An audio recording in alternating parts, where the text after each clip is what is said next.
नमः ओं विष्णुपादाय कृष्णप्रेष्ठाय भूतले श्रीमते भक्तिवेदांत स्वामिन्निति नामिने। नमस्ते सारस्वती देवे गौरवाणी प्रचारिणे निर्विशेष शून्यवादी पाश्चात्य देशतारिणे। जय श्री कृष्ण चैतन्य प्रभु नित्यानंद श्री अद्वैत गदाधर श्रीवासादि गौर भक्त वृंद। हरे कृष्ण कृष्ण कृष्ण हरे हरे, हरे राम राम राम हरे हरे। मुखं करोति वाचालं पंगुं लंघयते गिरिं यत्कृपातमहं वन्दे श्रीगुरुं दीनतारिणम्। हरे कृष्ण।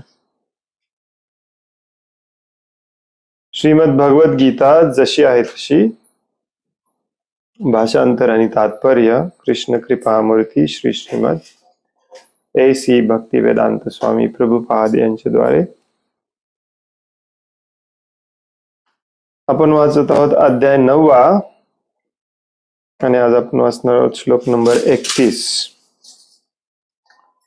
कालच्या श्लोकातला राहिलेला पाठ पण आपण थोडस चर्चा करणार आहोत। श्लोक नंबर 31 वाचून घेऊया। क्षिप्रं भवति धर्मात्मा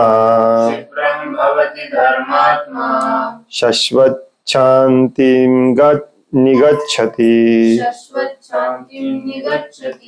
कौन्तेय प्रतिजानीहि न मे भक्ता प्रणश्यति। क्षिप्रं भवति धर्मात्मा शश्वत् शान्तिं निगच्छति कौन्तेय प्रतिजानीहि न मे भक्ता प्रणश्यति।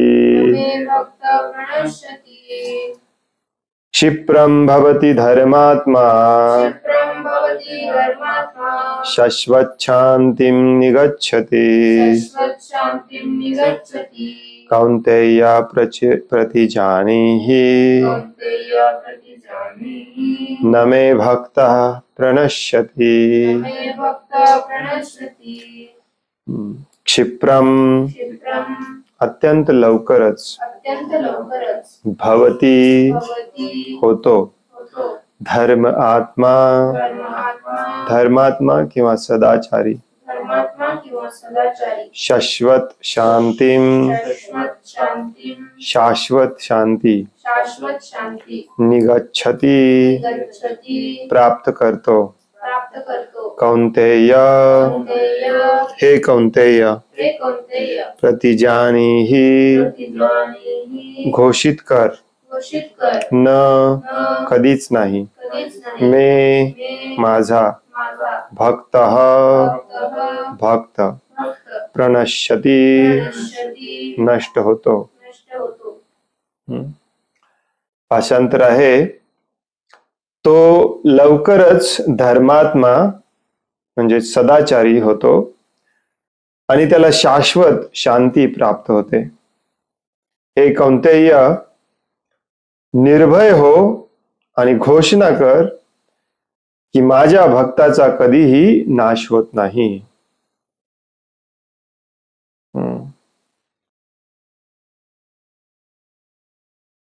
तो लवकरच धर्मात्मा म्हणजे सदाचारी होतो आणि त्याला शाश्वत शांती प्राप्त होते। हे कौन्तेय, निर्भय हो आणि मग घोषणा कर की माझ्या भक्ताचा कधीही नाश होत नाही। न मे भक्ता प्रणश्यति। कोण? कालच्या श्लोकामध्ये भगवंत सांगतात, अपि चेत सुदुराचारो भजते माम अनन्य भाग साधुर एव समंतव्यः सम्यक व्यवसितो हि सहा। एखाद्याने कितीही वाईट काम केलेलं असेल, मोस्ट अबॉमिनेबल, तरी जर तो अनन्य भक्तिभावाने माझ्या सेवेमध्ये युक्त झालेला असेल तर त्याला साधूच म्हटलं पाहिजे। हे माझं मत आहे, भगवान श्रीकृष्ण म्हणतात। आणि तो निश्चितपणे योग्य प्रमाणे स्थित झालेला असतो, तो लवकरच धर्मात्मा किंवा सदाचारी होतो आणि त्याला शाश्वत शांती प्राप्त होते. हे कौंतेय, निर्भय हो आणि घोषणा कर, माझ्या भक्ताचा कधीही नाश होत नाही. काल आपण याच्याबद्दल चर्चा केली. अर्जुन खचलाय.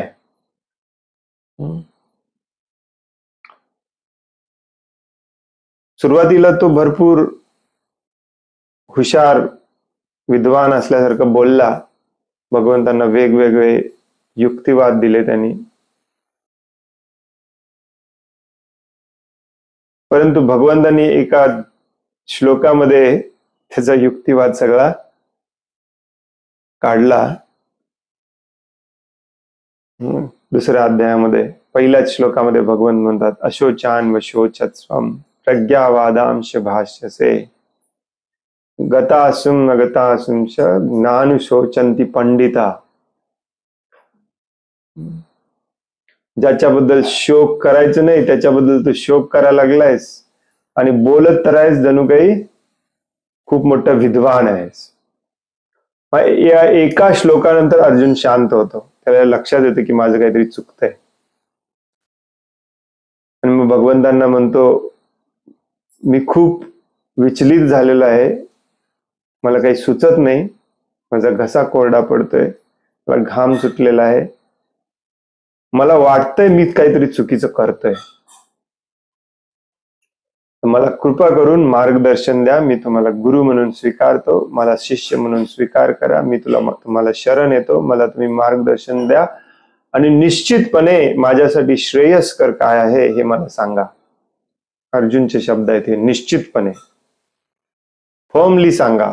हे असं होऊ शकतं तसं होऊ शकतं असं नका सांगू, निश्चितपणे माझ्यासाठी काय चांगलं आहे ते सांगा. आता एखादा व्यक्ती असं म्हणू शकतो की अर्जुनचं थोडंफार पतन झालेलं आहे इथे. या ऑफकोर्स. आणि या भौतिक जगामध्ये जेव्हा आपण येतो तेव्हा भौतिक संबंध, भौतिक आपल्या आसक्ती वगैरे हे वाढतात. जसं प्रभुपाद तात्पर्यामध्ये काल लिहितात की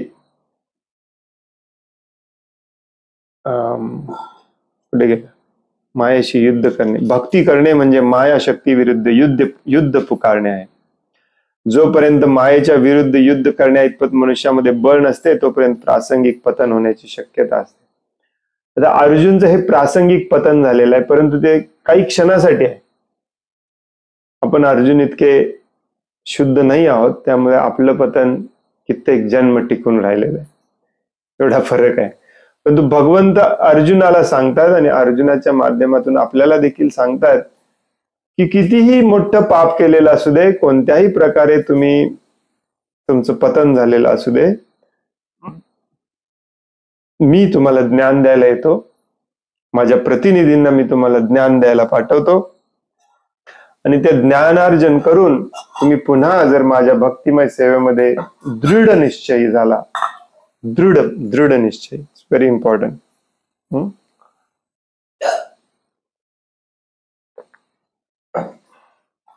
तर तुमचा मी स्वीकार करतो. सगळ्यांनी केला पाहिजे, भगवंत सांगतात. आणि त्याला प्रोत्साहित करण्यासाठी भगवंत सांगतात की असा व्यक्ती लवकरच, म्हणजे भक्तिमय सेवेमध्ये पुन्हा स्थित झाला तर लवकरच तो सदाचारी होतो, शाश्वत शांती प्राप्त करतो. आणि हे कौंतेय, निर्भय हो आणि घोषणा कर की माझ्या भक्ताचा कधीही नाश होत नाही. भक्ती विनोद ठाकूर का भक्ती सिद्धांत सरस्वती ठाकूर, मी विसरलो, या श्लोकावरती एकदा लेक्चर देताना सांगतात की कितीही खालच्या पातळीचा, आता याच्यामध्ये जो शब्द वापरलाय ना, सुदुराचारी, कल्पनाच करू शकत नाही आपण. कितीही खालच्या पातळीचं काम केलेलं असू दे त्याने, परंतु तो जर माझ्या भक्तिमय सेवेमध्ये पुन्हा दृढ निश्चयाने स्थिर झाला तर त्याला भक्तच म्हटलं पाहिजे. आणि ही साधीसुधी गोष्ट नाही आहे, सांगतात भक्ती विनोद ठाकूर. भगवान श्रीकृष्ण अर्जुनाला सांगत आहेत की तू माझ्या भक्तांमध्ये जा, भक्तांमध्ये.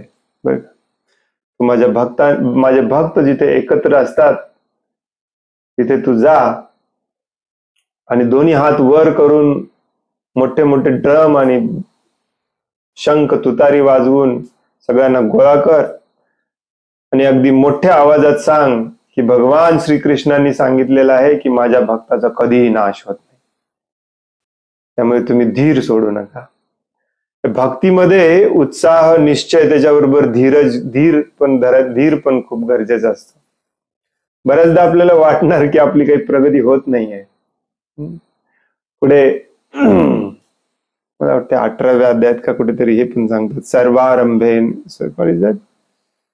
सर्वारंभेन दोषेन. कोणतंही काम करत असताना या भौतिक जगामध्ये दोष असणारच, नो प्रॉब्लेम. म्हणून आपलं काम सोडायचं नाही आणि भगवंतांच्या भक्तिमय सेवेमध्येच ते काम करायचं बंद करायचं नाही. जो कोणी अशा प्रकारे भगवंतांवर विश्वास ठेवून, गुरुवर विश्वास ठेवून पुन्हा भक्ती मार्गाला लागतो, तो पुन्हा साधूच होतो. आता एखादा व्यक्ती इथे असा प्रश्न करू शकतो की भगवान श्रीकृष्ण असं म्हणतात, मग ते पितामह भीष्म देवांना का मारायला उठतात, त्यांना का माफ करत नाही?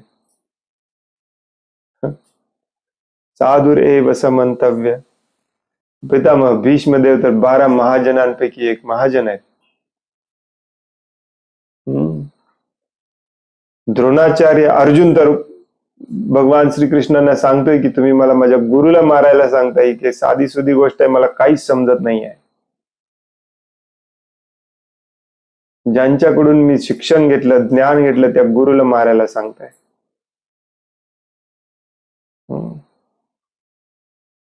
भीष्मदेवांना मारायला सांगताय, मग यांनी काय पाप केले?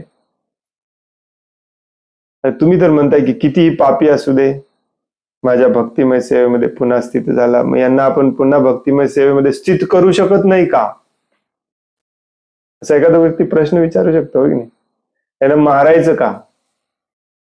यांना पुन्हा भक्तीमध्ये आपण आणण्याचा प्रयत्न करूया.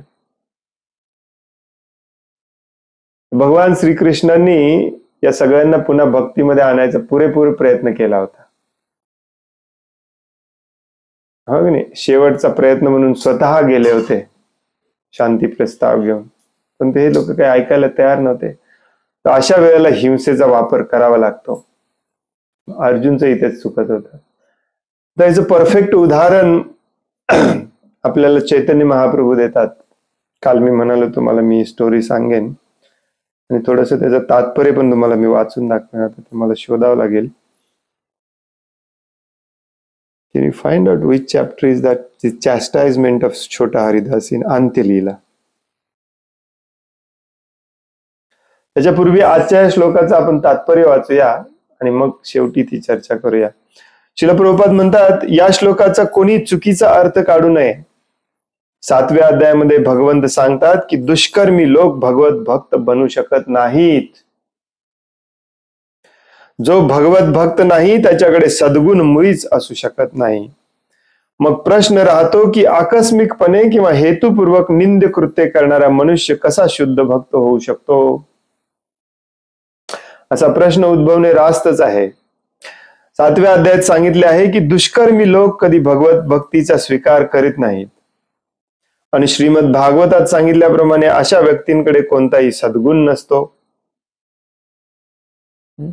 सामान्यतः नवविधा भक्तीमध्ये निमग्न झालेला भक्त हा हृदयातील सर्व भौतिक कल्मशांपासून शुद्ध होण्याच्या प्रयत्नात असतो.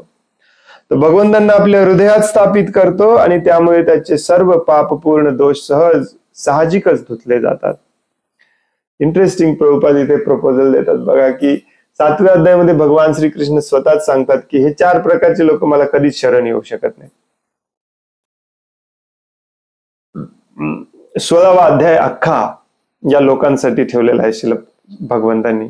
16व्या अध्यायामध्ये यांची लक्षणं सांगतात. हे आसुर प्रवृत्तीचे लोक असतात कसले, आणि ते 16व्या अध्यायामध्ये स्वतः भगवान श्रीकृष्ण शेवटी सांगतात की या आसुरी प्रवृत्तीच्या लोकांना मी अशा पद्धतीने दंड देतो, या भौतिक जगाच्या अशा ठिकाणी त्यांचा जन्म करवतो की त्या या भौतिक अज्ञानातून, अंधकारातून कधीच ते बाहेर पडणार नाहीत.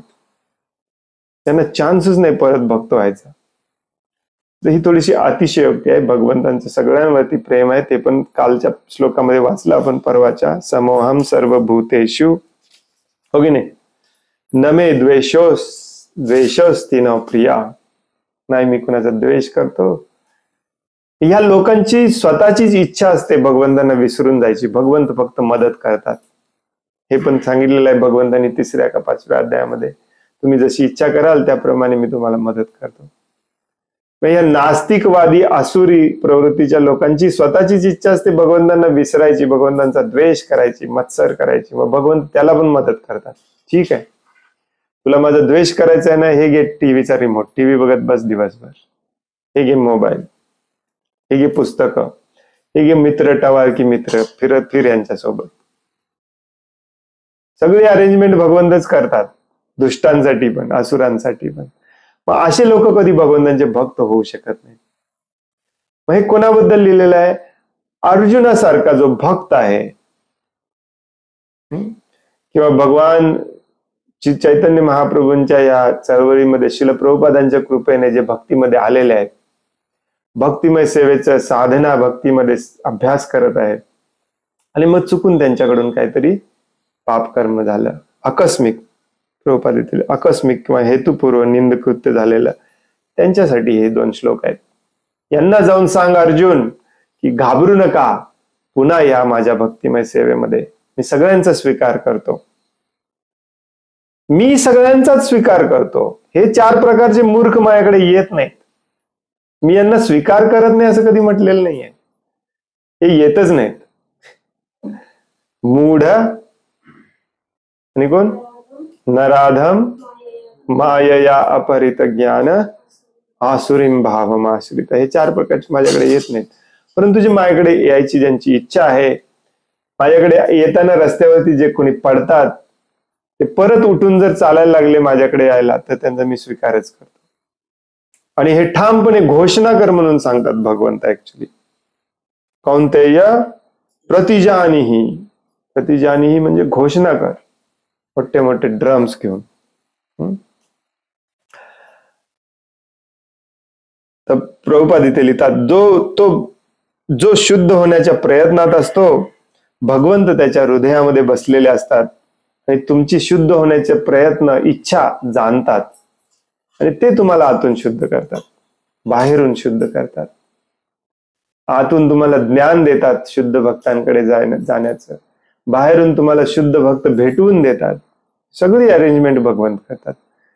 जसं ज्याला भगवंताला विसरायचं असते त्याला भगवंत टीव्हीचा रिमोट देतात, तसंच ज्याला भगवंतांना विसरायचं नसतं बिलकुल एक क्षणही, त्यांना भगवंत भक्तिमय सेवा देतात. आणि अशा प्रकारे ज्याचं पतन झालेलं असतं तो देखील पुन्हा साधू होतो.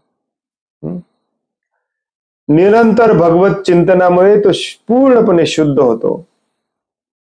वेदानुसार असा एक नियम आहे की जर कोणी उच्च स्थानापासून च्युत झाला तर त्याला स्वतःच्या शुद्धीकरिता काही विशिष्ट धार्मिक विधी करावे लागतात. परंतु येथे तर अशी काहीच अट घातलेली नाही.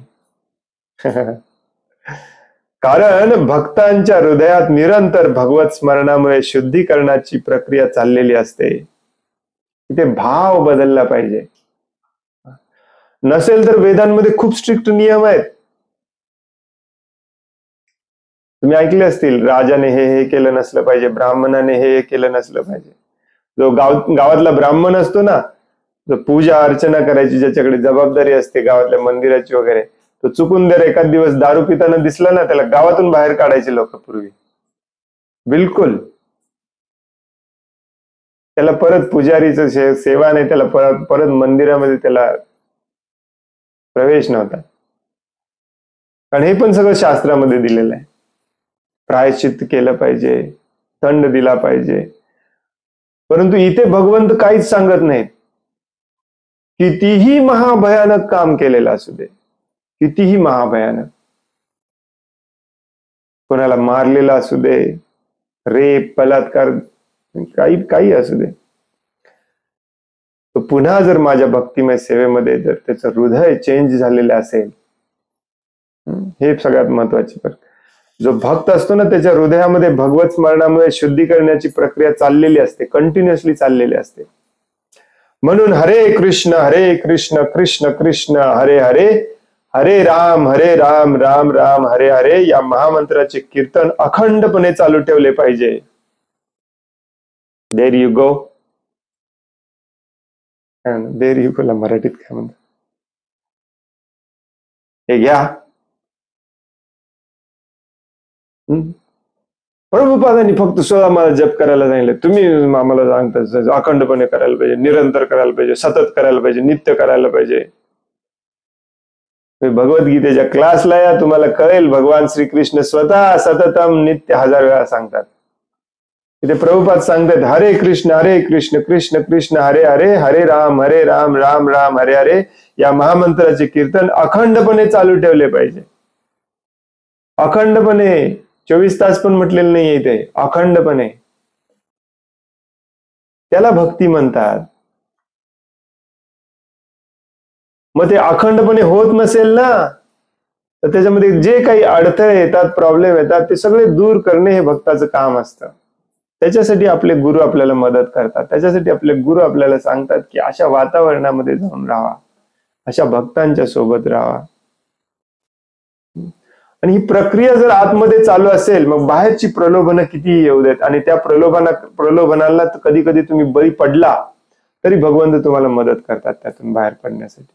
आणि ते वचन देतात भगवंत, निर्भय हो आणि घोषणा कर, माझ्या भक्ताचा कधीही नाश होत नाही. यामुळे सर्व आकस्मिक अधपतनापासून भक्ताचे रक्षण होईल. आणखीन एकदा हे शब्द लक्षपूर्वक ऐका, लक्षपूर्वक लक्षात ठेवा. काय म्हणतात प्रभुपाद, यामुळे सर्व आकस्मिक अधपतनापासून भक्ताचे रक्षण होईल. आकस्मिक, जाणून बुजून जर तुम्ही पाप कर्म करत असाल आणि करतच राहाल आणि वर हा श्लोक सांगाल, बाहेर ड्रेस एक आणि आतून करायचं एक असं करत असाल, तर त्याला भगवंत मदत करत नाही. परंतु भौतिक आसक्ती सगळ्यांना असते. या भौतिक जगामध्ये जो कोणी आलेला आहे त्या प्रत्येकाला भौतिक आसक्ती आहे. अशा रीतीने तो प्राकृत विकारांपासून सदैव मुक्त राहील. आता याच्यामध्ये 2 प्रश्न येतात. एक म्हणजे प्रभूजी, लेफ्ट राईट जिथे बघेल तिकडे आज असेच भक्त दिसतात आपल्याला. कुठल्याही मंदिरात जावा, सगळे वरिष्ठ, संन्यासी, गुरु, सगळ्यांच्या बद्दल कानावरती असं काहीतरी ऐकू येतं. त्याचं असं पतन झालं, त्याचं असं पतन झालं, तो या भानगडीत आहे, तो या भानगडीत आहे. काय हा श्लोक कसा समजावून घ्यायचा, आणि त्याला काही लिमिट आहे की नाही? ऑफकोर्स सर्व आचार्य हे कृपाळू दयाळूच होते, त्यांनी सगळ्यांना अलाउड केलं. परंतु पाप कर्म एखादा व्यक्ती जर करतच राहिला ना, त्याला दंड पण दिलेला आहे आचार्यांनी. असे पण नुसतंच आचार्यांनी नाही, स्वतः भगवान श्रीकृष्णांनी देखील. म्हणून तर युद्ध करायला लावलं अर्जुनाला, तर सगळ्यांना माफ केलं असतं. ऍटलिस्ट भीष्म पितामहांना, द्रोणाचार्यांना माफ केलं असतं. नाही, त्यांनी सांगितलं अर्जुनाला मारायचं यांना आपल्याला. अर्जुन म्हणते माझ्या गुरुला मारायला सांगताय तुम्ही, ते पण साध्या सुद्धा गुरुला नाही. गुरु न हत्वा महानुभाव, हे साधे सुधे गुरु नाही आहे ते. हे सगळं आपल्याला उलट सुलट वाटतं. ही जी स्टोरी आहे ना चैतन्य महाप्रभूंची, तर अजूनच कन्फ्युज करते आपल्याला. चैतन्य महाप्रभूंचा एक पर्सनल सेवक होता, छोटा हरिदास त्याचं नाव होतं. त्यागी होता, ब्रह्मचारी होता, संन्यासी नव्हता, परंतु he was a renunciate. How do you say renunciate? आपल्या इस्कॉनच्या भाषेमध्ये, आपल्या नाही तुमच्या, आपल्या इस्कॉनच्या भाषेमध्ये भगवाधारी ब्रह्मचारी होता. भगवत वस्त्र ज्याने धारण केलंय ना, त्यांनी वचन दिलेलं असते की मी परत लग्न करणार नाही आणि या भौतिक जगामध्ये परत कशाची आसक्ती ठेवणार नाही. दुर्दैवाने आज आपण सगळीकडे पाहतो भयानक निंदकर्म चालू आहे सगळीकडे. कसं समजावून घ्यायचं प्रभूजी, कुणाला माफ करायचं? वेल, तुम्ही कुणाला माफ करणारे तुम्ही कुणी नाही आहे, पहिले हे लक्षात ठेवा.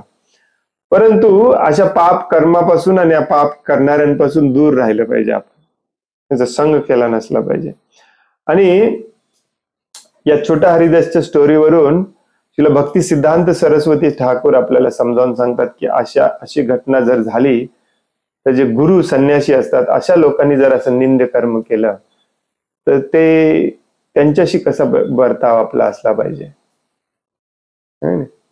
ऑफकोर्स भगवान श्रीकृष्णाने पण दाखवून दिलेलं आहे, अर्जुनाला सांगितलंय मारून टाक गुरुला. आपण कुणी मारायचं नाही आहे. कलियुगामध्ये मारतात देखील गुरुला, तसं झालेलं आहे. परंतु ऍटलिस्ट गुरुला तुम्ही सोडून देऊ शकता, त्या संन्यासीला सोडून देऊ शकता. आणि अशा गुरुनी अशा संन्यासांनी स्वतःहून ते पद सोडलं पाहिजे. भक्त व्हायचा त्यांना पूर्ण अधिकार आहे, पुन्हा गुरु संन्यासी व्हायचा अधिकार नाही. हे ह्या उदाहरणावरून सांगितलेलं आहे. तर हे जे भक्त असतात छोटा हरिदास, हे भगवंतांचे पर्सनल सेवक असतात चैतन्य महाप्रभूंचे. आणि एक दिवस ते चैतन्य महाप्रभूंसाठीच तांदूळ आणायला शेजारच्या घरामध्ये गेलेले असतात. तिथे एका माताजींची एकटे माताजी घरी असताना ते आतमध्ये जातात आणि त्या माताजींशी बोलतात. बस एवढंच घडलेलं असतं. तर शास्त्रामध्ये इथं कुठे क्लिअरली हे सांगितलेलं नाही आहे की त्यांच्या हातून काही वाईट घडलेलं आहे किंवा त्यांची नजर वाईट होती किंवा त्यांच्या हृदयात मध्ये काही वाईट इच्छा होती. उलट बऱ्याच ठिकाणी असं सांगितलेलं आहे की ज्या माताजींशी ते बोलले त्या माताजी देखील शुद्ध भक्त होत्या आणि वयस्क होत्या. कधी कधी प्रभुपाद सांगतात की मे बी या छोटा हरिदास यांच्या हृदयामध्ये तिथे दुसऱ्या कुठल्या तरी माताजी होत्या काय कदाचित, आणि छोटा हरिदासच्या मनामध्ये थोडेफार वाईट विचार आले असतील. शास्त्राप्रमाणे हा नियम आहे की संन्यासी किंवा साधू व्यक्तीने स्त्रीशी एकांतामध्ये कधीही बोललं नसलं पाहिजे, कुठल्याही स्त्रीशी. श्रीमद भागवतम मध्ये असा श्लोक पण आहे की आपल्या आईशी देखील, आपल्या बहिणीशी देखील, आपल्या मुलीशी देखील एकांतामध्ये कधी बोललं नसलं पाहिजे. आणि प्रभुपाद हे समजावून सांगताना सांगतात की कलियुगातले हिरो लोक मला सगळं ज्ञान आहे म्हणणारे म्हणतील की हे सगळं घाणेरड्या लोकांसाठी लिहिलेलं असेल, मला काय, मी शुद्ध आहे, माझ्या मनावर कंट्रोल आहे. परंतु भागवतमच्या श्लोकामध्ये सांगितलंय बलवान इंद्रिय ग्रामो विद्वान अपि कर्षति. विद्वानातल्या विद्वानाला देखील हा नियम लागू आहे. आणि याच्या बाबतीत चैतन्य महाप्रभू भयानक कठोर होते. चैतन्य महाप्रभूंना भेटायला कुठल्याही माताजींना परवानगी नव्हती. पब्लिक मध्ये जेव्हा येतील तेव्हाच दर्शन घेणे एवढंच अलाउड होतं.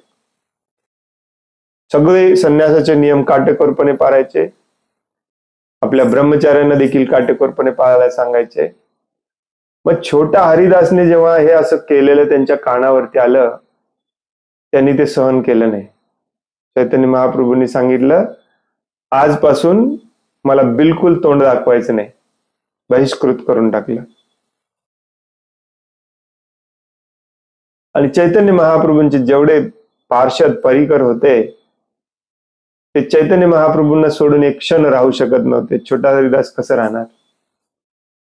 त्याने 3 दिवस उपवास केला, काही अन्न खाल्लं नाही, कंटिन्युअसली विचार करत होते असं कसं काय आपल्या हातून घडलं, महाप्रभू मला क्षमा करतील की नाही. सगळ्या पार्षद परिकरांनी सांगितलं काळजी करू नको, थोडा वेळ दे.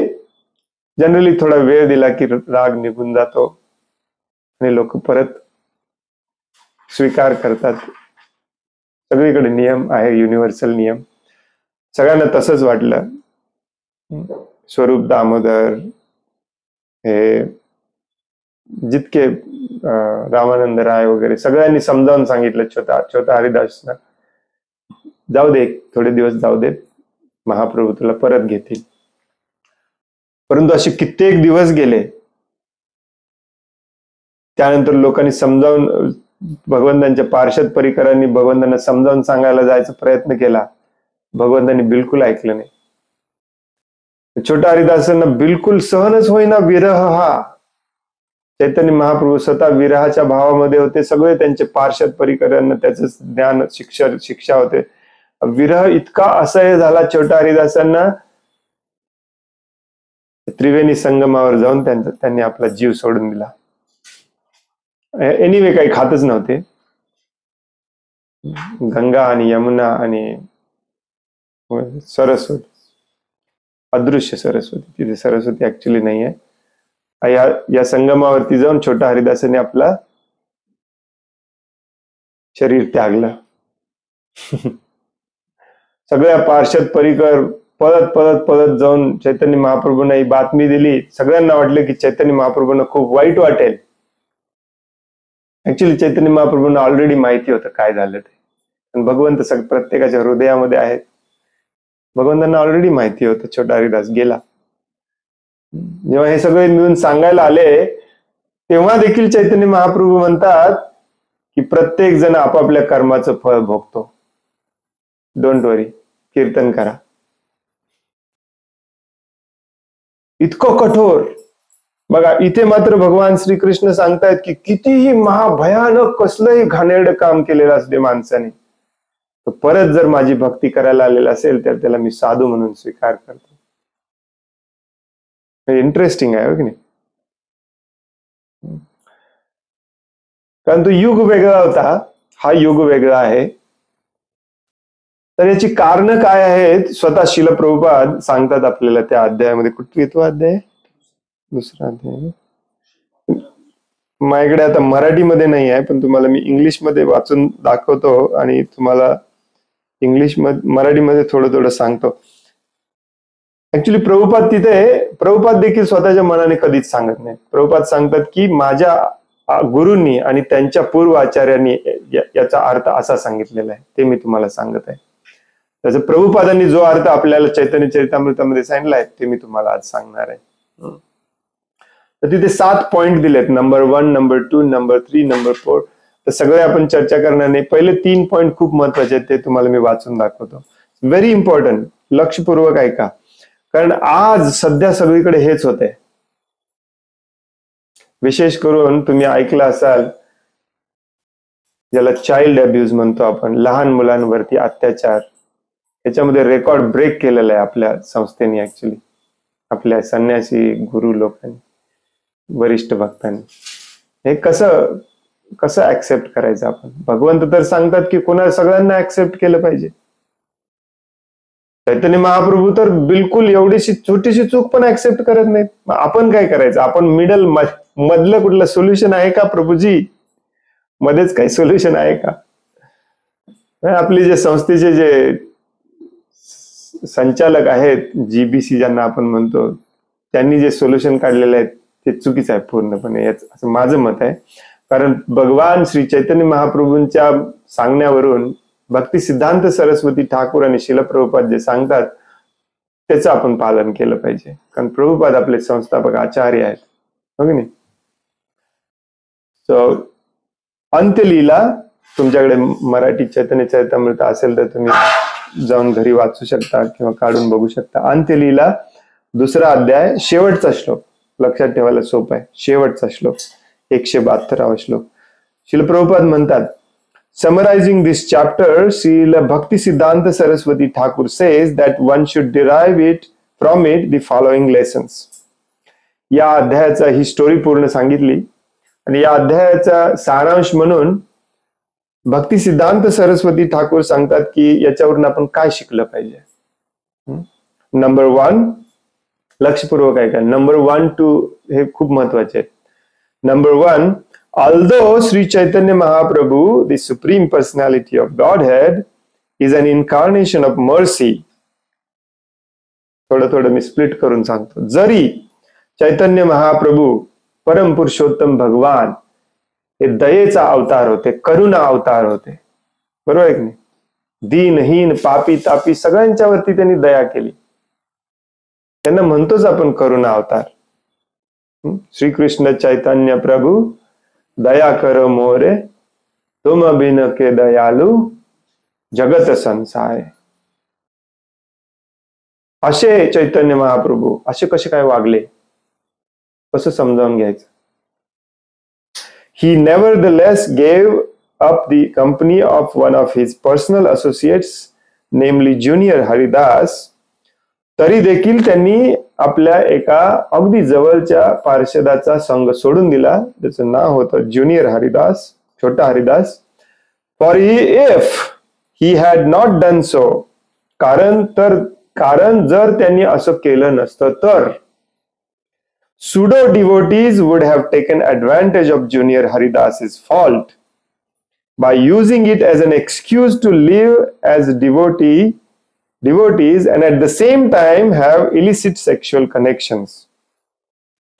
असं जर चैतन्य महाप्रभू वागले नसते, कारण चैतन्य महाप्रभू एक मोठी चळवळ सुरू करत होते, संकीर्तन चळवळ, जी आपल्यापर्यंत पोहोचवली श्रील प्रभुपादांनी. ही खूप मोठी चळवळ होती आणि या चळवळीमध्ये जे कोणी भगवंतांच्या जवळचे आहेत, उच्च पदाला आहेत, त्यांचं चारित्र्य धुतल्या तांदळासारखं असलंच पाहिजे, हे चैतन्य महाप्रभूंचा रूल होता. आणि जर त्यांनी या छोट्या हरिदासांना शिक्षा केली नसती, त्यांचा संघ अशा प्रकारे सोडला नसता, तर खोटे डिवोटी, भक्ती सिद्धांत सरस्वती ठाकूर लिहितात, सुडो डिवोटीज म्हणजे ढोंग करणारे डिवोटी लोक या गोष्टीचा फायदा घेतला असता. कुठल्या गोष्टीचा? की बघा चैतन्य महाप्रभूंनी ज्युनियर हरिदासला क्षमा केली, आम्हाला क्षमा का करू नये, जसं आजकालचे भक्त म्हणतात. असं कोणी फायदा घेऊ नये म्हणून चैतन्य महाप्रभूंनी छोट्या हरिदासांना अशी कडक शिक्षा केली. नाही केलं असतं तर हे ढोंगी भक्त जे आहेत त्यांनी या गोष्टीचा फायदा घेतला असता आणि डिवोटी म्हणून सगळीकडे मिरवत व्यभिचार करत फिरले असते, इलिसिट सेक्शुअल कनेक्शन्स. तसं आता ते पटनाच्या मंदिरामध्ये झालं. स्वतःच्या होणाऱ्या सुनेबरोबर तो चुकीचे चाळे करताना व्हिडिओवरती सापडला, तर त्याला काढायच्या ऐवजी ज्यांनी त्याची रिपोर्ट केली त्यालाच काढलंय आपल्या भक्तांनी. तो अजून पण तिथेच आहे त्या मंदिरामध्ये.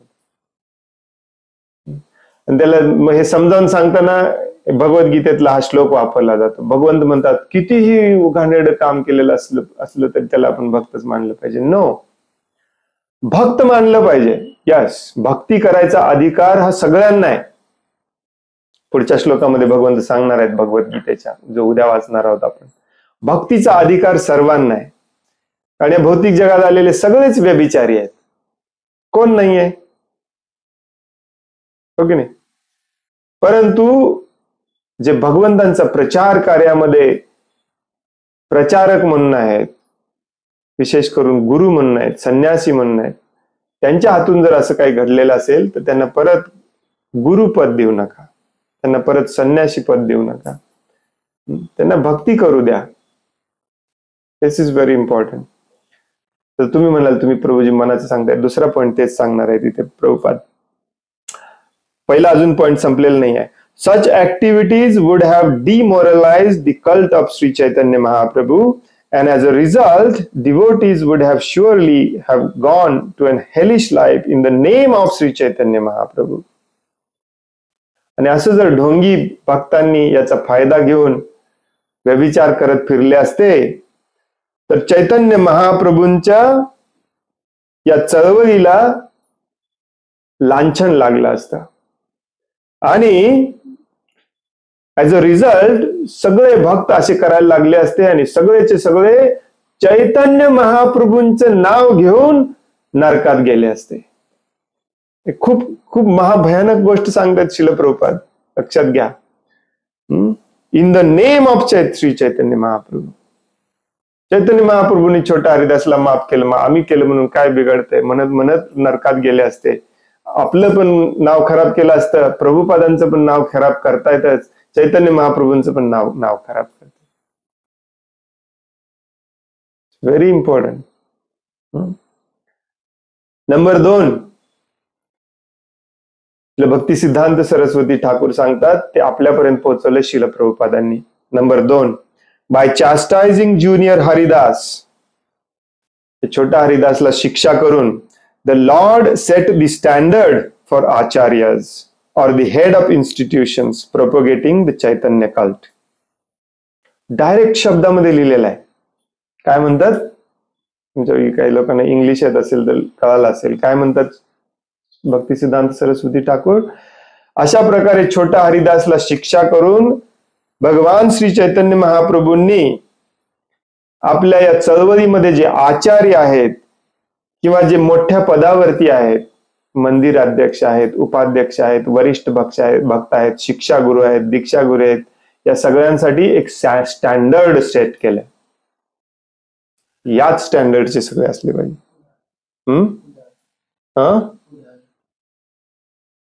उदाहरण, व्हॉट उदाहरण? उदाहरण, I am not going to give any उदाहरण. मी कुठलं एक्झाम्पल देणार नाहीये. तुम्हाला माहिती आहे कोण कसे वागतात. या मोस्ट अबॉमिनेबल ऍक्च्युली. फॉर एक्झाम्पल, कोणी केलं एक्झाम्पल नाही, काय एक्झाम्पल? लहान मुलांच्या वरती अत्याचार करणे, लहान मुलांवरती लैंगिक अत्याचार करणे, how it can be justified? Chaitanya महाप्रभूंनी एका शुद्ध ब्रह्मचारीला चुकून माताजींना एकटं भेटला म्हणून एवढी मोठी शिक्षा केली, आणि लहान 9 वर्ष 10 वर्ष 11 वर्षाच्या मुला मुलींवरती बलात्कार करणाऱ्यांना आपण म्हणतो ठीक आहे असू दे, काय प्रॉब्लेम नाही. असं कसं म्हणून चालेल? चैतन्य महाप्रभूंची चळवळ आहे, हो की नाही? इथे भगवान श्रीकृष्ण अर्जुनाला गुरुला मारायला सांगतात, तुम्हाला गुरुला सोडायचं होय ना. एवढं सगळं ऐकून देखील इट्स व्हेरी इम्पॉर्टंट. 2 नंबरचा पॉइंट काय आहे? अशा प्रकारे हरिदास ठाकूरांना शिक्षा करून भगवान श्री चैतन्य महाप्रभूंनी आचार्य किंवा गुरु किंवा हेड ऑफ इन्स्टिट्यूशन, म्हणजे जो कोणी नेता असेल, जीबीसी म्हणा किंवा गुरु म्हणा किंवा मंदिर अध्यक्ष म्हणा, त्यांच्यासाठी एक स्टँडर्ड सेट केलं. हे स्टँडर्ड आहे तुमचं. चुकून पण बोललं नसलं पाहिजे. बाकीचं तर खूप लांबची गोष्ट आहे. हे स्टँडर्ड, हे बार आहे. ह्या बारच्या वरती जायचं नाही. सगळे बार क्रॉस केले आपण दुर्दैवाने आता, हो की नाही? अँड फॉर ऍक्च्युअल, पुढे लिहितात याच पॉइंट मध्ये, and for all actual devotees. नुसतंच आचार्यांना, गुरूंना, मंदिर अध्यक्षांना वगैरे हे स्टँडर्ड सेट केलं नाही, सगळ्या भक्तांसाठी. म्हणजे अँड फॉर ऍक्च्युअल डिवोटीज, खऱ्या भक्तांसाठी देखील. Shri Chaitanya Mahaprabhu wanted to maintain the highest standard. प्रभुपादांचं वाक्य आहे, श्रील भक्ती सिद्धांत सरस्वती ठाकूरांचं वाक्य आहे. Shri Chaitanya Mahaprabhu highest standard maintain करायचा त्यांचा उद्देश होता, आहे, असलाच पाहिजे. It's very important. कारण याच भगवद्गीतेमध्ये भगवान श्रीकृष्ण अर्जुनाला म्हणतात की तू एक नेता आहेस, त्यामुळे तू कसा वागतोस याच्यावरती तुझं पूर्णपणे लक्ष असलं पाहिजे, कारण तुझं बघून बाकीचे वागणार असतात. म्हणतात की नाही? व्हॉट इज दॅट श्लोक? यद यद आचरती श्रेष्ठस तत् देवे तरोजनो. सो या कितीही घाणेरडं काम केलेलं असेल, त्याचा प्रायश्चित्त म्हणून त्याला त्याचा पश्चाताप झाला असेल, तो पुन्हा हरे कृष्ण महामंत्राचा जप करत असेल, पुन्हा भक्तिमय सेवेमध्ये असलेला असेल, तर त्याला साधूच म्हटलं पाहिजे.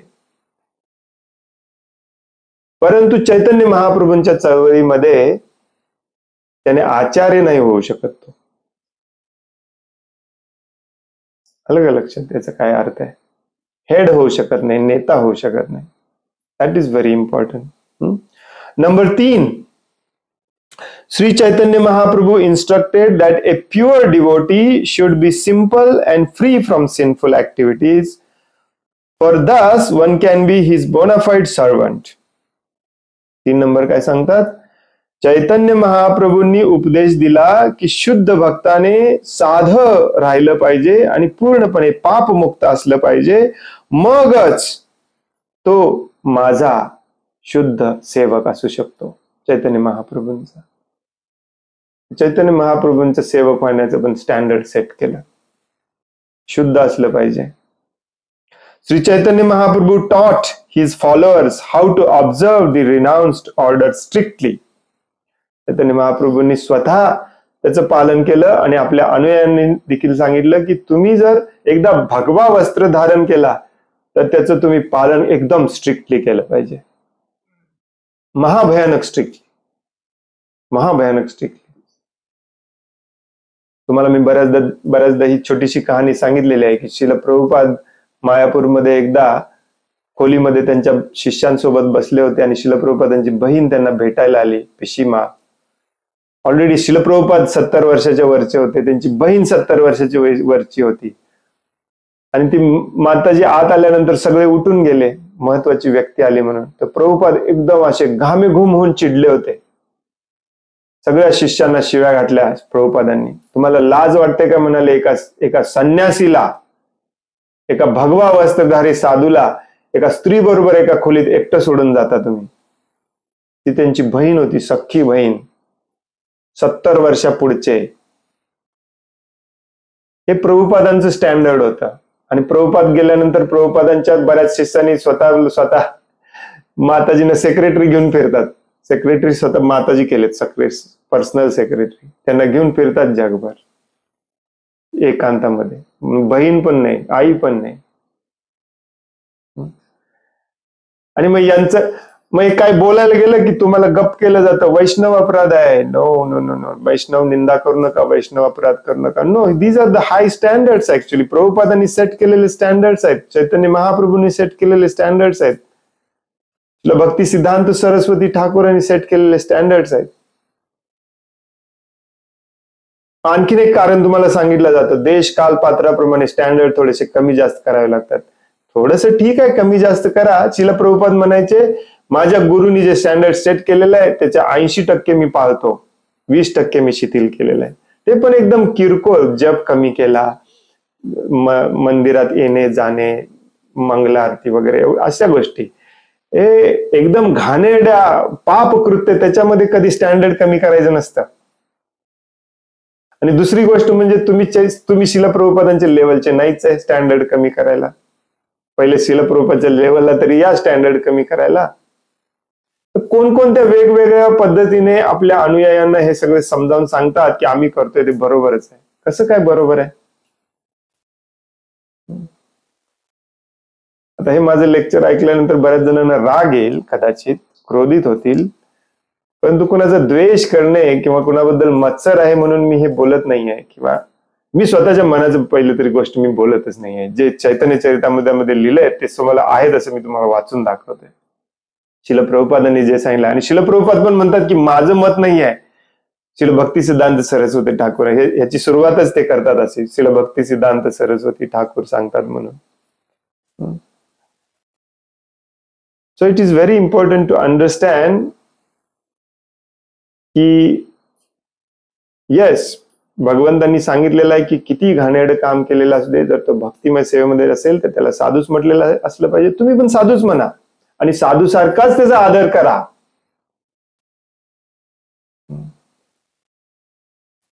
परंतु हे पण लक्षात ठेवा, चैतन्य महाप्रभूंनी त्या चळवळीतला पुढे नेण्यासाठी स्टँडर्ड काहीतरी आखून दिलेले, ते स्टँडर्ड पण आपण मानले पाहिजे. पुढचे जे 4 पॉइंट आहेत ते श्रील हरिदास ठाकूरांबद्दल आहेत. तुम्ही घरी जाऊन वाचा. ऍक्च्युली मी वाचत बसत नाही आता. थोडक्यात सांगतो मी तुम्हाला. पुढच्या 4 पॉइंट मध्ये ही कथा कशी आहे छोट्या हरिदासांची थोडक्यात सांगितली. चैतन्य चरितामृतामध्ये, चैतन्य भागवत मध्ये देखील थोडक्यातच सांगितली जाते. डिटेलमध्ये कुठे सांगितली जात नाही, परंतु डिटेलमध्ये तोंडी बऱ्याच जणांनी ऐकलेलं आहे. तर भक्ती सिद्धांत सरस्वती ठाकूर सांगतात की नंतर छोट्या हरिदास ठाकूरांचा ऍक्च्युली चैतन्य महाप्रभूंना ऍक्च्युली छोट्या हरिदास ठाकूरांचा उद्धार करायचा होता. कारण ते इतके शुद्ध होते की त्यांना या भौतिक जगामध्ये जास्त वेळ ठेवून घ्यायची काही गरज नव्हती. ते पूर्णपणे मुक्त झाले आणि ते पुन्हा परत आध्यात्मिक शरीर धारण करून चैतन्य महाप्रभूंची सेवा करायला आले. हे स्टोरी बरेच पूर्वाचार्य सांगतात. तर ते पुढच्या 4 पॉइंट मध्ये हे थोडस नमूद केलेलं आहे, तुम्ही वाचू शकता. आपल्याला त्याच्यामध्ये जायची काही गरज नाही. तर हे जे 2 श्लोक आहेत श्रीमद भागवतम मधले, जिथे भगवान श्रीकृष्ण म्हणतात की कितीही वाईट काम केलेला, निंद्य कर्म केलेला व्यक्ती असो, तो परत शुद्ध भक्त होतो आणि माझा भक्ताचा कधीही नाश होत नाही हे डिक्लेअर करतो आज अर्जुन. याचा चुकीचा पण अर्थ काढायचा नाही. याचा अर्थ कोणाचा तिरस्कार करायचा, द्वेष करायचा आहे का? नो. एखाद्याने वाईट कर्म केलेलं असेल, तुम्ही त्याच्यासाठी प्रार्थना करा भगवंतांकडे, द्वेष करू नका, कोणाचाही द्वेष करायचा नाही. परंतु तुम्ही कोणाचा संग करायचा, कितपत संग करायचा, तुम्ही कुठल्या लेवलला आहे हे तुम्ही ठरवलं पाहिजे. उपदेशामृतच्या 5व्या श्लोकामध्ये श्री रूप गोस्वामी आपल्याला सांगतात की कोणाचा कसा संग करायचा. भक्तांमध्ये देखील वेगवेगळे कॅटेगरी करायला आपण शिकलं पाहिजे. It's true. वैष्णव निंदा नाही आहे ती. रूप गोस्वामी स्वतः सांगतात, नवीन भक्त, थोडाफार प्रगत झालेला भक्त आणि अति प्रगत झालेला भक्त आणि भक्तीचा ढोंग करणारा भक्त, हे चौघांची आपला संघ कसा असला पाहिजे, कोणाशी संघ ठेवायचा, हे सगळं दिलेलं आहे. त्यामुळे हे जे आजकाल आपल्याला सांगितलं जातं ना की वैष्णव निंदा, हे असं बोलू नका, सगळे भक्त समान असतात, हे शास्त्रात कुठेच दिलेलं नाहीये. एका ठिकाणी तर सनातन गोस्वामी म्हणतात की जो भक्तीचा ढोंग करत आहे त्याच्याकडून तुम्ही कृष्ण कथा ऐकली नसली पाहिजे, त्याच्या तोंडातून हरे कृष्ण पण ऐकलं नसलं पाहिजे, म्हणतात की नाही. तर आपल्या संरक्षणासाठी हे महत्वाचं आहे. हे कसं समजावून घेणे, म्हणून मी तुम्हाला समजावून सांगतोय ऍक्च्युली. अवैष्णव मुखोद्गीर्णम पूतम हरिकथामृतम श्रवणावे नैव कर्तव्यम सर्पोच्चिष्ट पयोयथा, समथिंग लाईक दॅट. सगळं लक्षात ठेवलं पाहिजे आपण, नाहीतर मग तुमची प्रगती कशी होणार. या खोट्या प्रिटेन्स खाली की सगळे भक्त समानच असतात आणि वैष्णव निंदा होते म्हणून सगळं तुम्ही ऍक्सेप्ट करत राहिला तर त्याच संघामध्ये राहणार, मग तुमचीच प्रगती होणार नाही. शुद्ध भक्तांचा सदैव आपण शोध घेतला पाहिजे. शुद्ध भक्तांच्या संघात जास्तीत जास्त राहायचा प्रयत्न केला पाहिजे. ऑफकोर्स वैष्णव निंदा टाळली पाहिजे. वैष्णव निंदा किंवा वैष्णव अपराध काय असतं हे 16व्या अध्यायामध्ये प्रभुपादच आपल्याला समजावून सांगणार आहे. तुम्ही काही काळजी करू नका.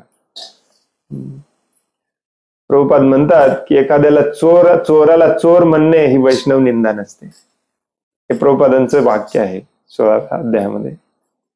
एखाद्याने चोरी केली असेल त्याला चोरी केली असं म्हणणे वैष्णव निंदा नसते.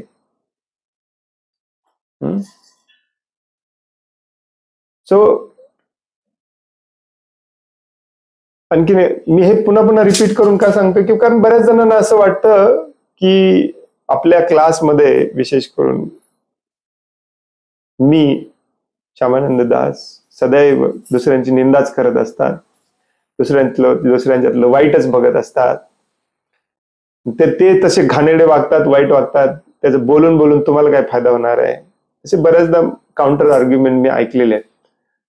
म्हणून मी तुम्हाला सांगतोय की माझा त्याच्यामध्ये कुणाचा द्वेष करणे किंवा तुम्हाला द्वेष करायला लावणे हा उद्देश नाही आहे. परंतु भगवंतांनी जरी असं सांगितलं असलं तरी तेच भगवंत असे वागतात, मग आपण कसं समजावून घ्यायचं. आपण एक मिडल ग्राउंड काढला पाहिजे जेणेकरून भगवान श्री चैतन्य महाप्रभूंच्या उपदेशांची पण निंदा होणार नाही, अवज्ञा होणार नाही, हो की नाही, आणि भगवान श्रीकृष्णांच्या उपदेशांची पण अवज्ञा होणार नाही, अवमान होणार नाही. अशा भक्तांचा संग टाळला पाहिजे. त्यांना साधूच म्हणा, शुद्ध भक्तच आहेत ते, होतील, असतील, आहेत देखील, परंतु तुम्ही संग करून काही उपयोग नाही त्याचा. तुम्ही संग पण करू शकता, परंतु अशा शुद्ध भक्ताकडे पहिल्यांदा जावा, शुद्ध गुरुकडे पहिल्यांदा जावा, तर तुम्हाला मार्गदर्शन देईल कसा संग करायचा आणि कितपत संग करायचा, हो की नाही. हरे कृष्ण. काही वाईट वाटून घ्यायचं कारण नाहीये. पुढच्या श्लोकामध्ये भगवंत आपल्याला सांगणार आहेत की माझी भक्ती करायचा अधिकार सगळ्यांना आहे, कितीही खालच्या पातळीचा असू दे. उद्या वाचूया आपण ते, अत्यंत महत्वाचा श्लोक आहे तो देखील. आज आपण इथेच थांबूया. खूप खूप धन्यवाद. कोणाला काही प्रश्न आहे, काही सांगायचं आहे? काल पण आपण मध्ये सोडलं. कोणाला काही प्रश्न आहे, काही सांगायचं आहे? हरे कृष्ण, दंडवत प्रणाम. हरे कृष्ण, दंडवत प्रणाम. प्रभूजी, एक प्रॅक्टिकली गोष्ट अशी आहे, ज्यावेळेस आपण पाहतो की शुद्ध भक्ताचं आचरण आणि योग्य आणि त्याच त्या भक्तांचं चारित्र्य, ते सगळ्या गोष्टी योग्य आहेत. आणि ज्यावेळेस कोणी साधक प्रामाणिकपणे आध्यात्मिक स्तरावरती प्रगती करण्याचा प्रयत्न करतो, परंतु त्याला अशी गोष्ट मग त्याच्या लक्षात येते किंवा त्याच्याशी घडते की ज्यावेळेस पूर्ण शुद्ध भक्ताचा आश्रय घेतो ना, त्यावेळेस पूर्ण शुद्ध भक्ताच्या आदेशाचं पालन करणं त्याच्यासाठी खूप कठीण होतं. कारण त्याचा स्तर प्रामाणिक इच्छा तर आहे, परंतु पूर्वसंस्कार तसे नाही येत की जेणेकरून पूर्ण शुद्ध स्थितीवर आचरण करू. मग त्याला ते कठीण जातं. आणि त्याच्यानंतर मग तो त्याच्यामध्ये थोडी वाट पाहतो की आपण कुठं मॅच होतो किंवा आपल्याला जे जमतंय असं कुठं भेटत. आणि मग असं करता करता तो वेगळ्या मार्गावरती जातो आणि जेणेकरून तो फसला पण जातो की जिथं त्याला त्याच्या स्थितीनुसार त्याला वर उंचवण्याचा प्रयत्न करत नाही. तर हेच बरोबर आहे, हेच बरोबर आहे करून त्या ठिकाणी. आणि नंतर मग काही अशा गोष्टी त्याच्या जीवनामध्ये ऐकायला भेटतात, अनुभवायला भेटतात, पाहायला भेटतात की जसं तुम्ही आता उदाहरण सांगितलं ते पाटणाच्या मंदिरामधलं, ते सगळ्यांनी पाहिलंय, सगळ्यांनी स्पष्ट पुरावे असून सुद्धा त्यांना तिथं ठेवलंय. मग त्याला वाटतं हे काय उपयोग आहे, आणि मग तो मार्ग भ्रष्ट होतो. तर मग मला त्याच्यातून कन्क्लुजन हे एकच विचारायचं की जो कोणी त्याची प्रामाणिक इच्छा आहे शुद्ध भक्ती करण्याची, परंतु पात्रता नाही, तर मग त्याने काय केलं पाहिजे? शुद्ध भक्ती करण्याची इच्छा आहे परंतु पात्रता नाही आहे. तुम्हाला काय वाटतं, काय पात्रता असते शुद्ध भक्ताची? की पूर्ण जे काय समजा पूर्वसंस्कार आहेत शरीर स्तरावरचे, त्याला पूर्णपणे तो थांबवू शकतो किंवा पूर्णपणे पूर्ण वेळ भगवंतांच्या सेवेमध्ये राहू शकतो. तर हे नाही करू शकत, कारण पूर्वसंस्कार इतके तसे नाही आहेत. या भौतिक जगामध्ये एकही व्यक्ती असा नाही आहे ज्याच्यावरती पूर्व संस्कार नाही आहेत. आणि पात्रता असते नसते अशी काही भानगड नाही आहे. प्रत्येक जण पात्र आहे भगवंतांच्या शुद्ध भक्तीचा, जे पुढच्या श्लोकात भगवंत सांगणार आहेत.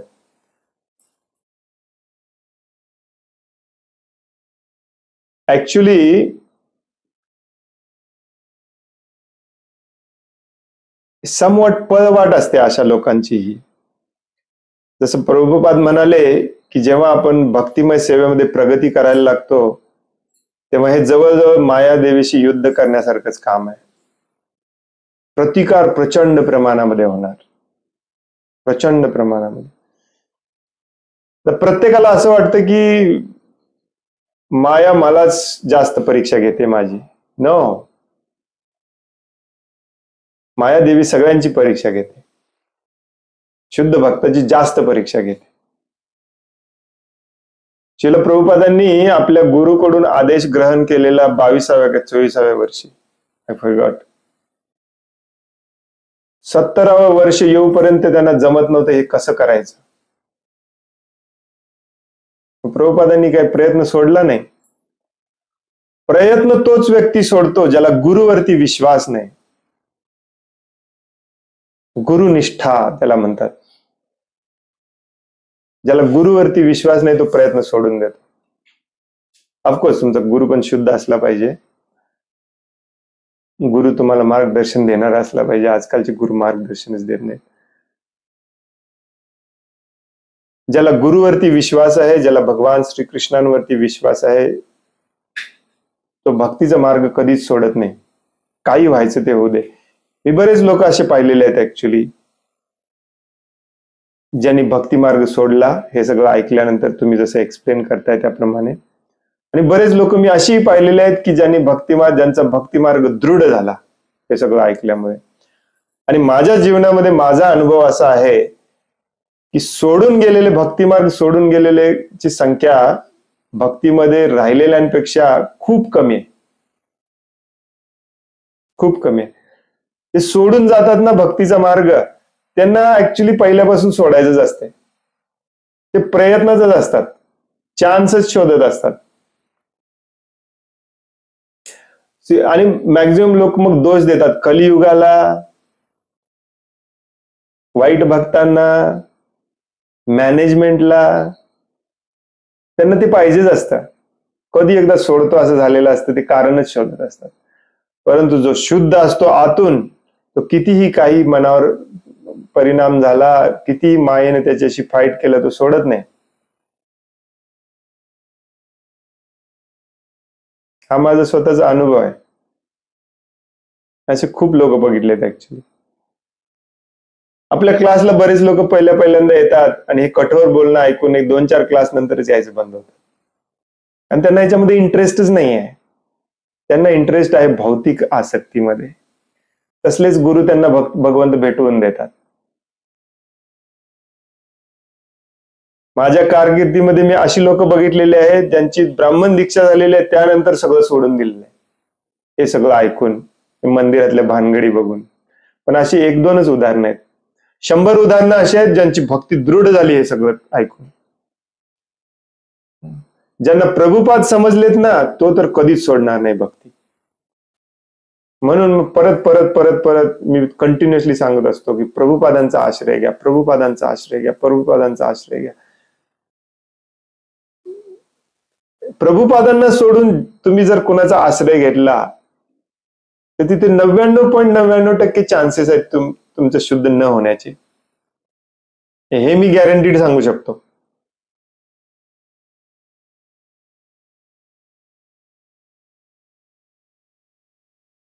त्यामुळे असं कधी होत नाही. जो अशा भानगडी वगैरे बघून कन्फ्यूज होऊन सोडून देतो ना, त्याच्या मनामध्ये पूर्वीपासून तो पलायनवादच असतो. त्याला सोडायचंच असतं, काही ना काहीतरी कारणच पाहिजे असतं त्याला. कारण त्याला भक्ती म्हणजे काय हेच कळालेलं नसतं. आणि भगवद्गीतेचं वाचन श्रवण कधी शुद्ध भक्ताकडून केलेलंच नसतं. तर तो कशाला सोडेल? भगवान श्रीकृष्ण स्वतः सांगतायत इथे भगवद्गीतेमध्ये. तुम्ही 16वा अध्याय वाचा. तुम्ही 16वा अध्याय वाचल्यावरती तुमच्या डोक्याला हात लावाल की असे पण लोक असतात, त्यांना भगवंत असुर म्हणतात. भगवान श्रीकृष्ण सांगतायत 2ऱ्या अध्यायामध्ये अर्जुनाला, गुरुला मार. महाजनाला मारायला सांगतात. ज्या 12 महाजनांना सगळं जग पूजतं, त्यातल्या एका महाजनाला मारायला सांगतात भगवान श्रीकृष्ण अर्जुनाला. म्हणजे भौतिक जगातले या भानगडी काय आहे त्याच्यासमोर? शिल्लक आहेत, एकदम फालतू आहेत. Nothing actually. शिशुपाल उठ सूट भगवंतांना शिव्या देत असतो. भौतिक जगातले लोक काय आहेत त्याच्यासमोर? तुम्हाला आजपर्यंत कुणी असं भेटलाय जो कंटिन्युअसली भगवंतांना शिव्या देत असतो? एका दुसरे भेटतात ऍक्च्युली, मला पण भेटतात. हे काहीच नाही आहे ऍक्च्युली. हे ज्याला भगवद्गीता समजली, ज्याला भागवतम मध्ये रुची निर्माण झाली, तो भक्ती कधीच सोडू शकत नाही. त्याने स्वतः ठरवलं सोडून द्यायचं तरी सोडून देऊ शकत नाही. हे माझा स्वतःचा अनुभव आहे. त्यामुळे मी परवा जे सांगत होतो ना, ते लक्षपूर्वक वाचा तुम्ही परत एकदा जाऊन. योगेश प्रभूंनी नंतर मेसेज पाठवलेला, मी त्यांना पाठवलं, मीच विसरलो आता. चैतन्य चरितामृता आधी लिहिला, मध्ये लिहिला, 19वा अध्याय 151 ते 157.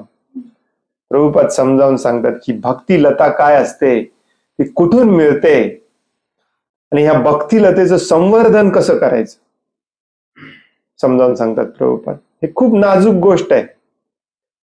गुरुकडून आपल्याला हे भक्तिलतेचं बीज मिळतं भगवंतांच्या कृपेनं. गुरुकडून मिळतं खरं, भगवंतांच्या कृपेनं मिळतं.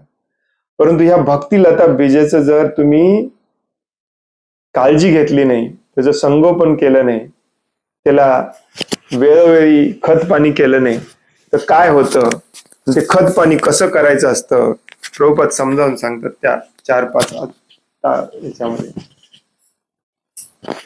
तर हे खूप गरजेचं आहे. बऱ्याच लोकांना ऍक्च्युली 8-8, 10-10 वर्ष झालं सांगतात आम्ही भक्तीमध्ये आहे. हे भक्तीच्या पहिल्या स्टेजवरती पण नसतात. कारण यांना यांच्या या बोगस शिक्षा गुरुनी, दीक्षा गुरुनी, काउन्सिलर लोकांनी ना असं आपल्या मुठीत ठेवलेलं असतं ना. भागवतम माहिती आहे ना, भगवद्गीता वाचलेली आहे कधी,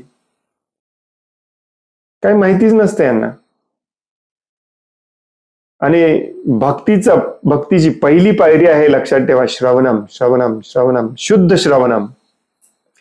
नॉट हे खोट्या काउन्सिलर आणि खोट्या यांच्याकडून काय म्हणतात त्याला, प्रोपगंडा नुसतं ऐकायचं नाही, स्वतःच प्रोपगंडा सांगत असतात. काय बरेच मला भक्त असे भेटत, माझ्या काउन्सिलरने सांगितलंय वृंदावनला मला विचारल्याशिवाय जायचं नाही. अरे काय फालतूची भानगड आहे.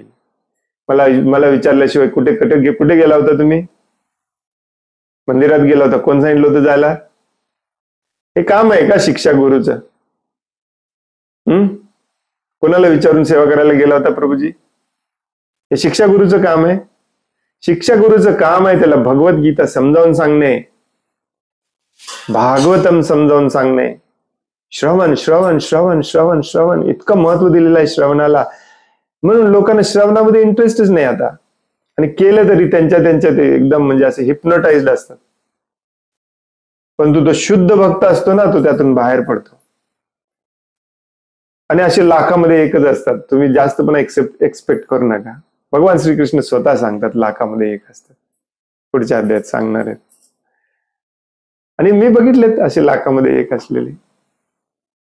त्यामुळे हे, आणि जर तुम्ही या कन्फ्युजन मध्ये असाल, तुम्ही म्हणजे तुम्ही नाही, सगळ्यांना उद्देशून मी म्हणतो, तुम्ही जर ह्या कन्फ्युजन मध्ये असाल तर एकमेव उपाय आहे, लक्षात ठेवा, शुद्ध श्रवण करणे. शुद्ध श्रवण करणे. चैतन्य महाप्रभू स्वतः म्हणतात, व्हॉट इज दॅट श्लोक?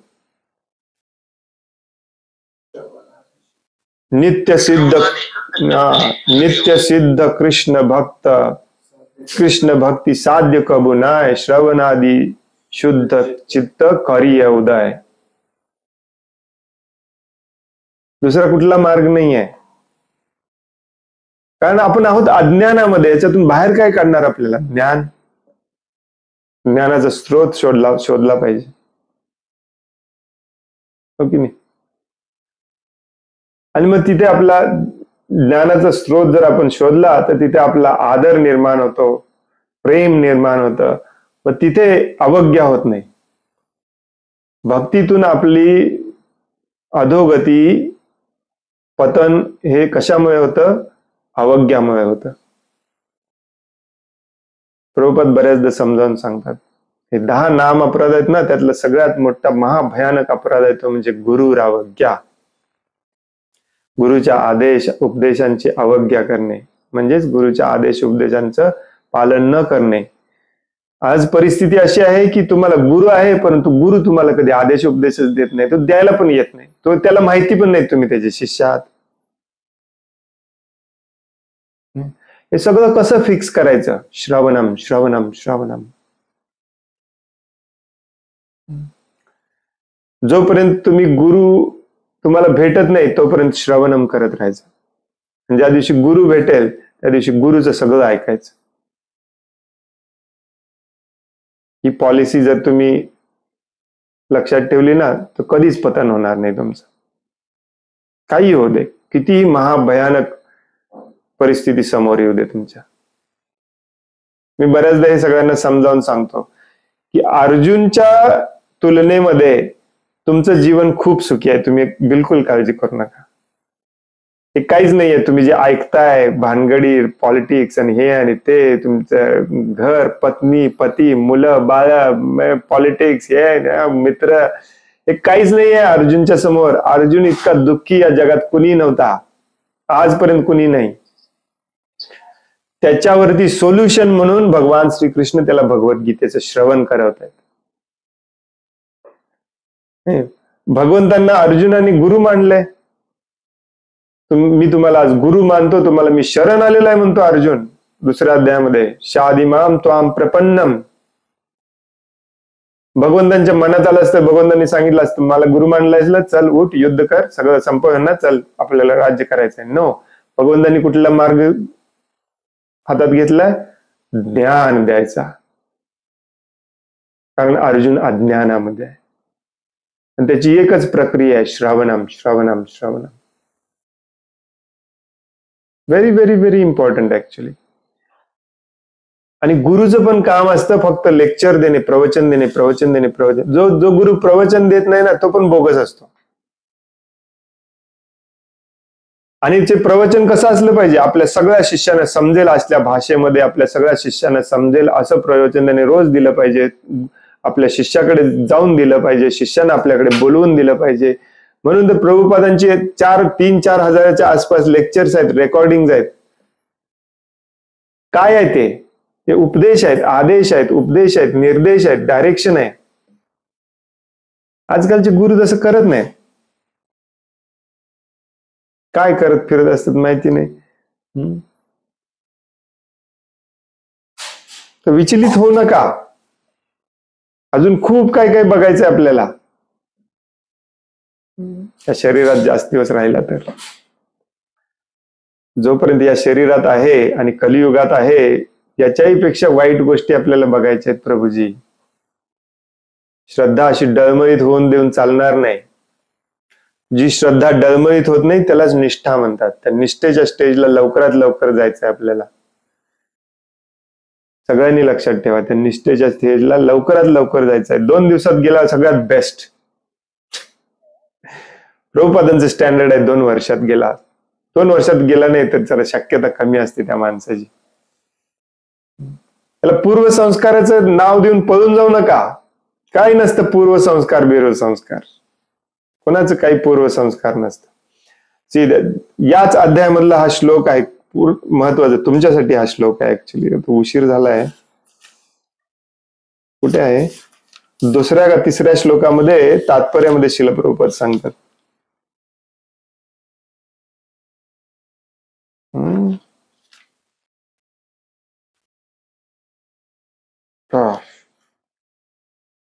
अप्रारब्ध फलम पापम. व्हॉट इज दॅट श्लोक?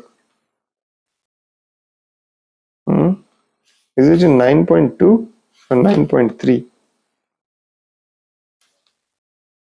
13व्या अध्यायात कसं काय गेलो मी? 13व्या अध्यायात शोधतोय.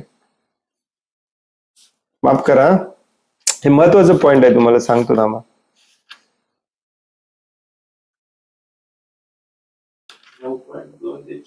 9.2 ते 4 मध्ये आहे हा श्लोक. हा श्लोक बऱ्याच जणांना माहिती नाहीये. नाही म्हणजे तात्पर्यामध्ये श्रील प्रभुपादांनी दिलाय, 2 नंबरच्या तात्पर्यामध्ये दिलाय. अप्रारब्ध फलम पापम कूटम बीजम फलोन्मुखम क्रमेणैव प्रलीयते विष्णु भक्तिर्तात रतात्मना. हे बऱ्याच जणांना हे माहिती नाही ऍक्च्युली.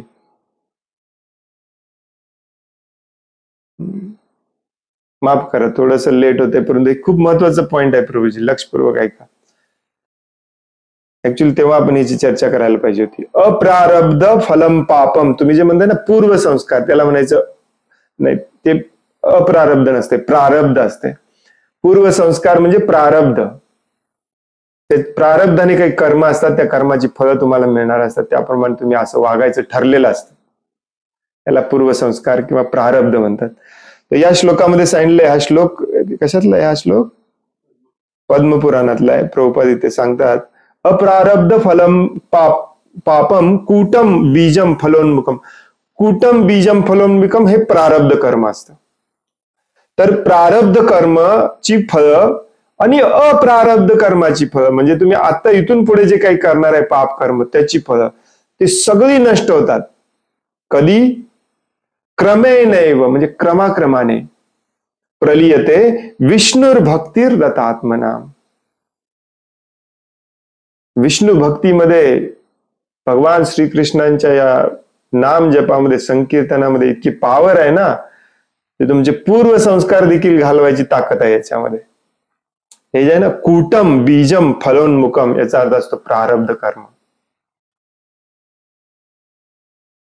म्हणजे जे ऑलरेडी केलेलं आहे. कूटम म्हणजे जे आपण करत आहोत, एक्झॅक्टली मला आता माहिती नाही. बीजम म्हणजे जे बीज स्वरूपात आहे, म्हणजे ऑलरेडी पाप केलेलं आहे त्याचं बीज स्वरूपात आहे. कधी मिळेल त्याचं फळ माहिती नाही, ते प्रारब्ध घेऊनच आपण जन्माला आलोय. आणि फलोन्मुखम म्हणजे ऑलरेडी जे फळाच्या स्वरूपात तुम्हाला आज मिळतंय तुमच्या पापाचं फळ, हे सगळं तुमचं पूर्वसंस्कार आणि प्रारब्ध असतो. हे देखील नष्ट करायची ताकद आहे जर तुम्ही काय होला, विष्णुर भक्तीर रतात्मनाम. संस्कृत खूप सुंदर आहे ऍक्च्युली. रत आत्मनाम, रत आत्मनाम म्हणजे त्याच्यामध्ये रत झालं पाहिजे, बेहोश झालं पाहिजे. भक्तीमध्ये बेहोश होत नाही आपण, बेहोश व्हायची आपली तयारी पण नाही, इच्छा पण नाही. या श्लोकावरती आपण 2 तास बोलू शकतो ऍक्च्युली. इट्स व्हेरी ब्युटिफुल श्लोक. अप्रारब्ध फलम पापम. तर एवढ्या सहजासहजी आपण हार मानायची नाही.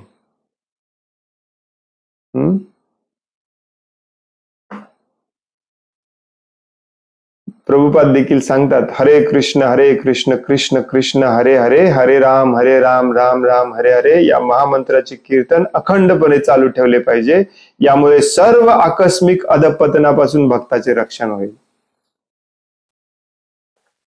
हे सोडलं नसलं पाहिजे. दोन गोष्टी सोडायच्या नाहीत.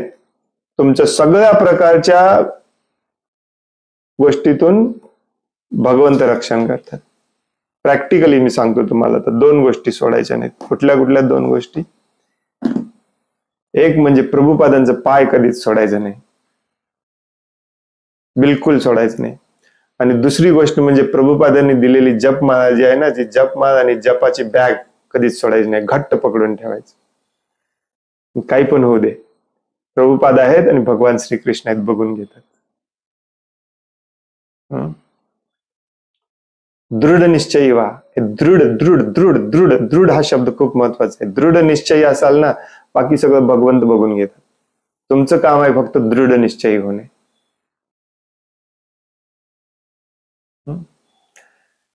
कारण भक्ती ही भगवंतांच्या कृपेवर अवलंबून असते, तुमच्या प्रयत्नांवर अवलंबून नसते. बऱ्याच लोकांना वाटतं माझ्या प्रयत्नांवर अवलंबून आहे. आज सगळ्यात मोठी चूक आपण ही करतो. तुमचा एकच प्रयत्न पाहिजे भगवंतांना, दृढ निश्चयी होणे. बाकी सगळं भगवंतांच्या कृपेवर अवलंबून असतं. तर त्या कृपेची याचना करणे, प्रार्थना करणे एवढं तुमच्या हातात आहे, तेवढंच तुम्ही केलं पाहिजे.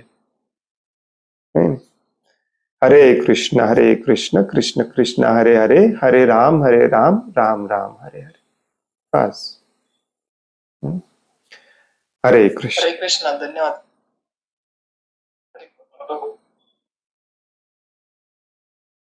आणखीन कोणाला काही प्रश्न आहे, काही सांगायचं आहे?